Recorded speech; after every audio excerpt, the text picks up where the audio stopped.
Well, okay, so I think that having this meeting on microimmunotherapy was really interesting for us with respect to our last finding that we published recently, and which is basically based on using low doses of immune molecules.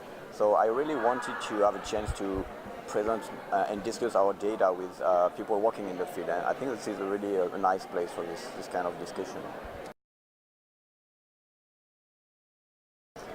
Well, the immune system is a very powerful system. It can be very efficient at recognizing, pathogens, tumor cells, or whatever danger signal. So it can be very efficient, but it can also be very dangerous. Because of efficiency, it can be turned into very detrimental processes in autoimmunity, in different diseases. And with respect to that point, having a critical regulation of this very powerful system, to me, is a key point for many diseases, and being able to either amplify or inhibit some of these aspects is, to me, the real promising strategy for many different kind of pathologies.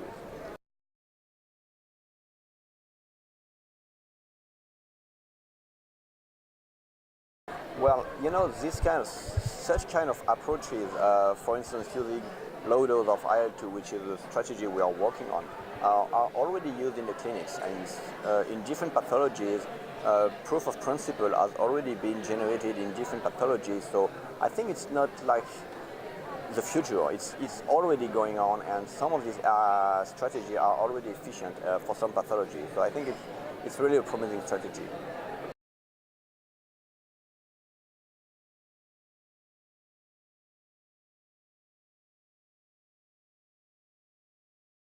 Yeah, absolutely. So this is based on our studies in the mouse model of the disease.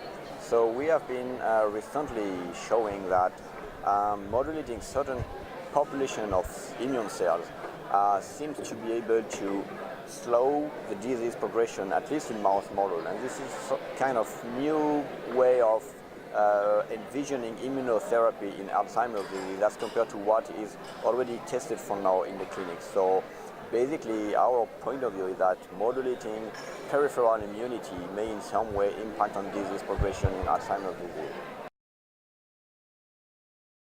Yeah, so our work is focusing specifically on T cells and one cell population of T cells, which are the so-called regulatory T cells, which are really key regulators of many aspects of immune responses.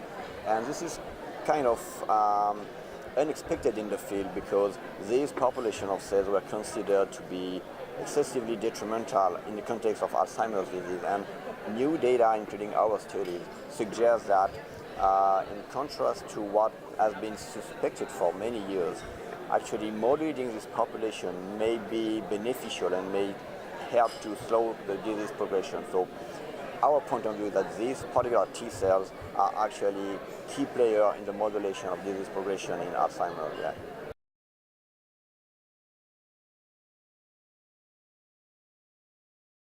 Yeah, so I have to say that data are still contradictory. Several groups, including ours, have data suggesting that it could, at least in mouse model, could be could have a preventive effect to amplify this population. Other groups have shown that at later disease stages, these cells may actually be detrimental. So I think that basic data still need to be generated to further investigate the real overall function of these cells, but accumulating data suggests that they can have, I would say, preventive role as well as potentially therapeutic role, but we still need to do further investigation.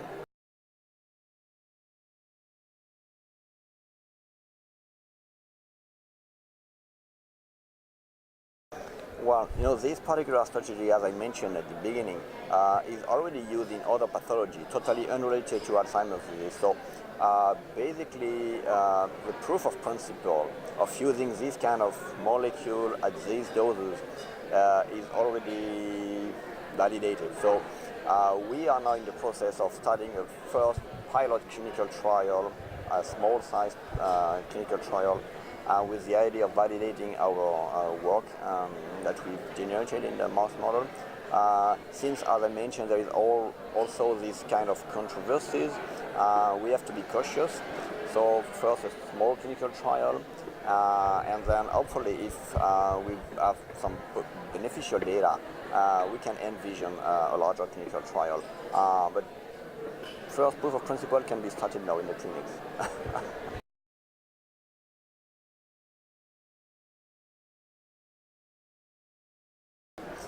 So basically this kind of overall immunotherapeutic strategy in AD have been very promising for a long time. People and patients and carers were very optimistic, and a few years ago there was a lot of, I would say, disappointment because of failure of many of these therapeutic, immunotherapeutic strategies. So a lot of these previous version of immunotherapy are still ongoing. I think we still need to wait for the results. The last trial that have been initiated seems to show some potential beneficial effect, but in parallel, the strategy we are developing constitutes to me another way of envisioning immunotherapy, which is to me another hope, I would say. And so my message would be to wait for the potential results of the previous data, previous clinical trial, and in addition to this, we are developing additional therapies which could be combined, because I think that we cannot think about having one like magic strategy, and probably the outcome to get efficient treatment in Alzheimer's disease would be to combine several strategies. And the one we are suggesting and developing now, I think to me can be one part of a combinatory approaches targeting altogether the immune system in Alzheimer's disease.